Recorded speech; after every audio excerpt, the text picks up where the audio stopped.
Nous allons parler poésie, et plus particulièrement de la poésie thaïlandaise, peu connue en Occident. Il faut savoir que cette poésie est profondément enracinée dans la culture bouddhiste et les traditions populaires, influencée par les grandes épopées indiennes et les récits locaux.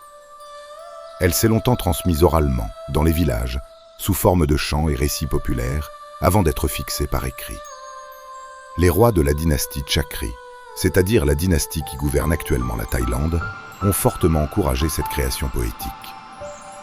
Au XIXe siècle, cette poésie a atteint une maturité remarquable. On trouve par exemple le Ramakien, adaptation thaïlandaise du Ramayana, devenue une véritable épopée nationale, célébrée dans la danse et le théâtre, et qui a inspiré de nombreux poètes. Le Ramayana est une épopée indienne très ancienne, composée en sanskrit, qui raconte l'histoire du prince Rama, de son épouse Sita, et de son combat contre le démon Ravana. C'est l'un des textes fondateurs de la culture hindoue et bouddhiste. Le Ramakien, quant à lui, est la version thaïlandaise adaptée au contexte local, avec des personnages et des décors qui reflètent la culture du Siam, Siam étant l'ancien nom de la Thaïlande. Cette œuvre est à la fois un récit mythologique et une source d'inspiration artistique, religieuse et poétique.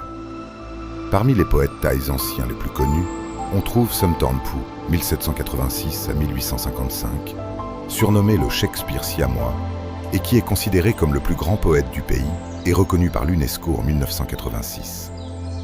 Il a laissé une œuvre immense, dont le poème épique Prahaphai Mani, récit d'aventures maritimes peuplé de créatures mythiques et de réflexions philosophiques. Dans ce texte, on trouve des vers qui expriment la fragilité de la vie et la force du destin, comme cette magnifique strophe « Les vagues emportent les hommes comme des feuilles, nul ne peut résister au courant du monde. » Ou encore « Les forêts profondes me parlent, leurs voix sont celles de mes souvenirs, et je marche seul avec mes regrets. » Quant à Prasuntonwoan, poète royal sous Rama II et Rama III, lui aussi a marqué la littérature par ses récits de voyage et ses poèmes qui reflètent la vie quotidienne et les valeurs bouddhistes. On peut citer un de ses vers qui illustre la simplicité et la sagesse de la vie. « Le chemin est long, mais le cœur paisible trouve la lumière dans chaque pas. » Cette poésie thaïlandaise se distingue par sa musicalité, liée aux tonalités de la langue, et par son symbolisme naturel, fleurs, rivières, saisons, qui deviennent des métaphores de l'existence. Elle mêle le sacré et le profane, oscillant entre spiritualité et vie ordinaire. Aujourd'hui, cette poésie continue d'évoluer.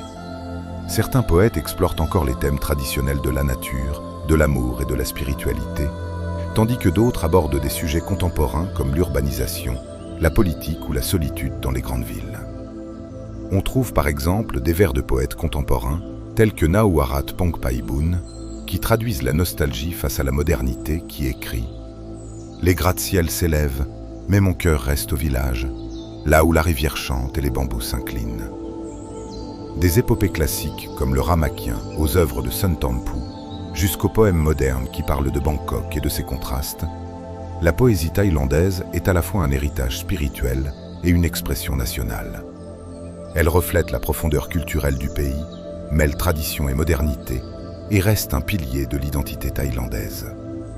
Cette poésie est un miroir de la sensibilité thaïlandaise, une voix qui traverse les siècles pour rappeler que la beauté des mots peut unir le passé et le présent.